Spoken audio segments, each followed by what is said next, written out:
Kumaha Yus, tulus piknik ka Leuweung Sancang teh.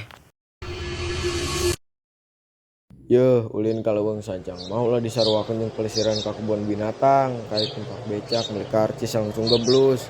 Kudu aya pasyaratan administrasi nu kurang perlu dibereskeun.